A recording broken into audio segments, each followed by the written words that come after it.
Hello viewers, welcome to my channel. Today is the third video in the series that we're doing for Let's Learn Jyotish together. And today we'll be talking about the Zodiac. Now, if you haven't watched my previous two videos, if you're new to my channel, I have provided the links of the previous videos in the description section.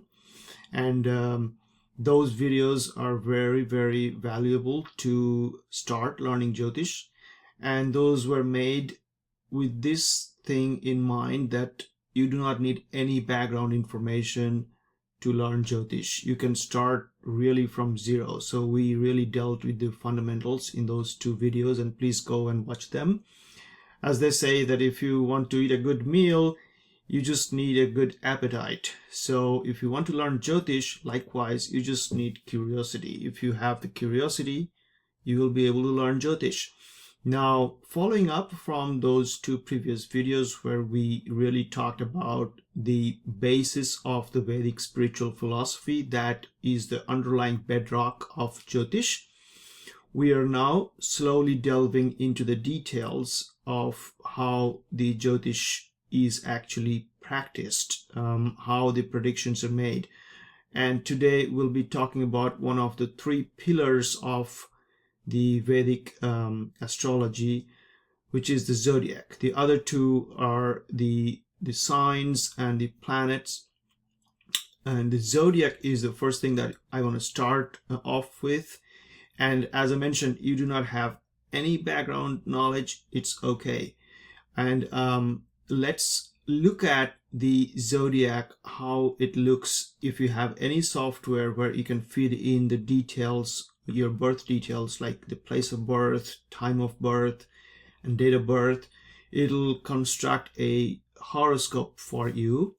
And this is how the zodiac looks like. So for example, this is how I drew it, and you can see that there are certain spaces that are constructed within a square, and this is how the North Indian chart looks like. And it is actually a reflection of the sky as it looks from the earth. But how do you actually correlate this figure with the sky, right? That's the most important question that arises in their mind. This does not look like a sky, but in a horoscope you would see these spaces which are called houses. So this is the first house, then this is second house, third house, like that. And these are having different numbers. So for example, you write 10 here, then there'll be 11 here, then there'll be 12 here. So these are the signs that are occupying each of the houses. And in the sky, this is the eastern direction. This is the west, likewise, right? East is where, when a person is born, whatever sign is rising in the east, that becomes the ascendant, or that becomes the lagna. So you see in this chart, number 10 is rising, 10 is Capricorn. So the person who'll be born during this time when Capricorn is rising will have Capricorn ascendant. And the zodiac sign that is rising in the eastern horizon, which is called the Kshitij in Sanskrit, or even in Hindi. So as I said, if this is the east, this will be the west, right? And then there'll be north and south. And the way we have to correlate this thing with the sky is, I personally explain it to people like this. So if you are on the earth and you're looking at the sky, you say, for example, this is the surface of the earth, and you're looking at the sky will appear to you as an umbrella. Like, let's draw an umbrella here. I'm not a very good not doing a very good job, but this is how the sky would look like. This is the top, the zenith of the sky, and you can divide the sky into these regions, and it's 360 degrees, right?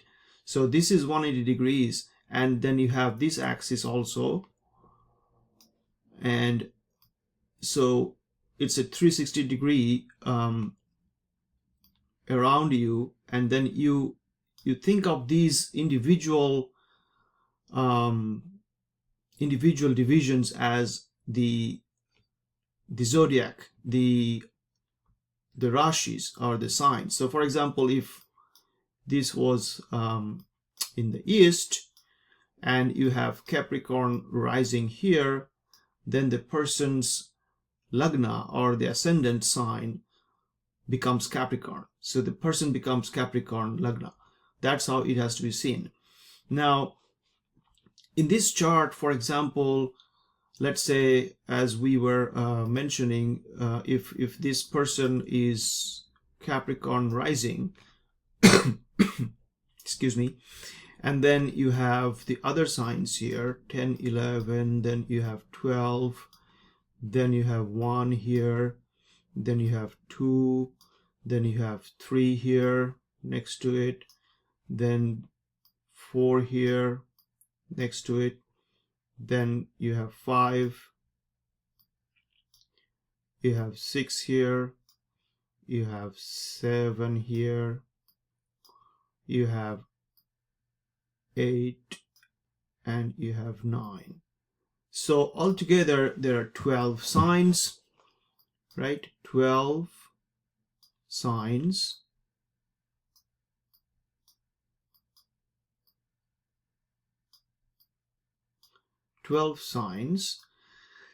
And if you count, there are 12 houses as well. So 1, 2, 3, 4, 5, 6, 7, 8, 9, 10, 11, 12. 12 houses.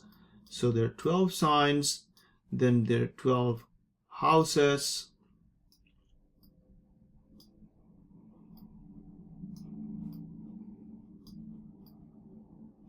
And they form the zodiac. All these 360 degree around us, when we are looking up the sky from the earth, the 360 degree view around us can be divided into these 12 slices of the sky, and those slices constitute the zodiac signs, the 12 zodiac signs, and whichever of those 12 signs are rising in the eastern horizon at the time of the birth, that becomes the first house.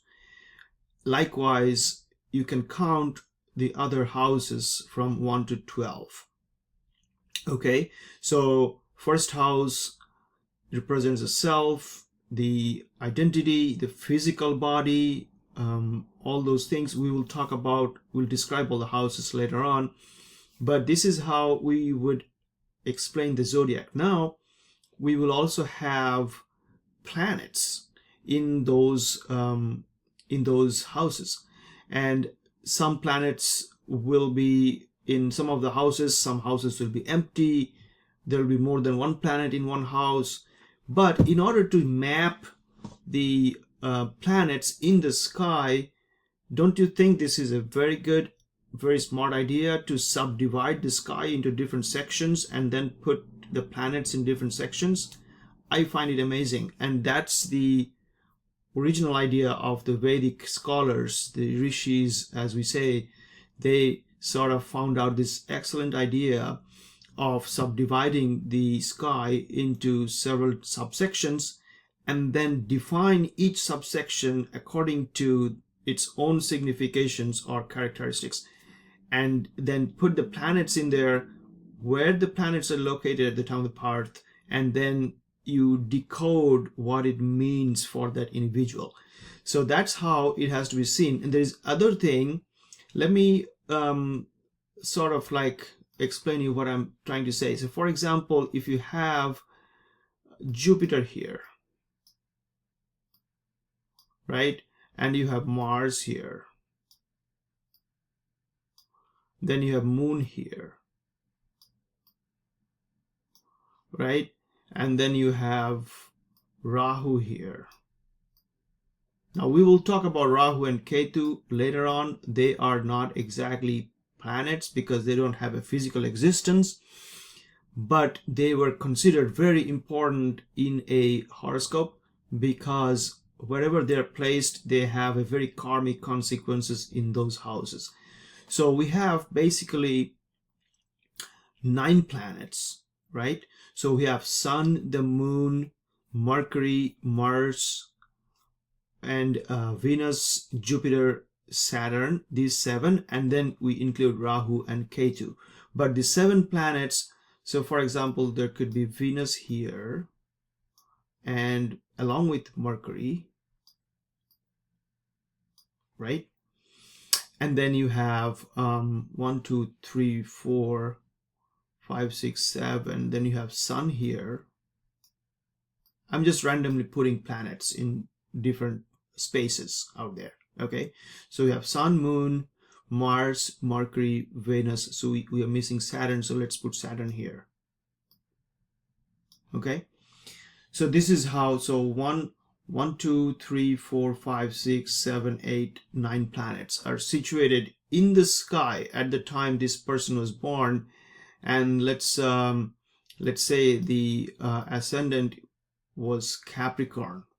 Okay, so this is how the horoscope will look like. So if this is Capricorn, Aquarius, Aries, Pisces, Aries, Taurus, Gemini here. So Moon is in Gemini.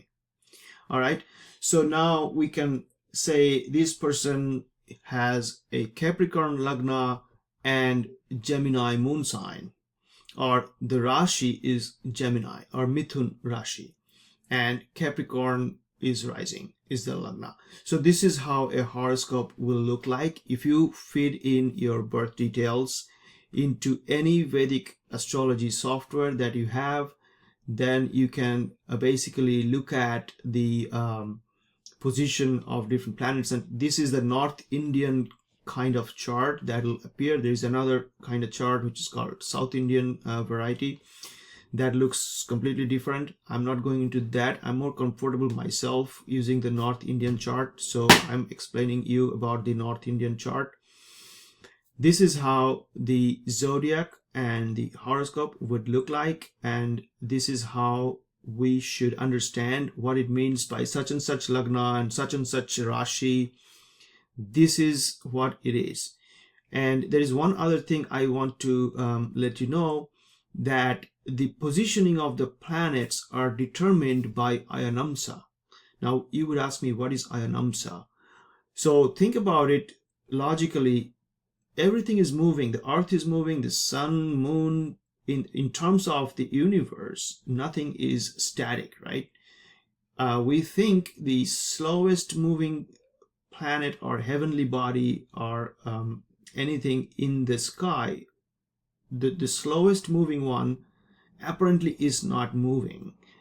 That is why the Vedic rishis or the scholars picked up a very distant star or a constellation which is called Chitra and used that as a reference point. So relative to Chitra, because Chitra doesn't move much, so it is appearing in the sky at the same place every day, 7 days a week and 365 a year, and even like for decades and centuries, Chitra is located where it is and where it was.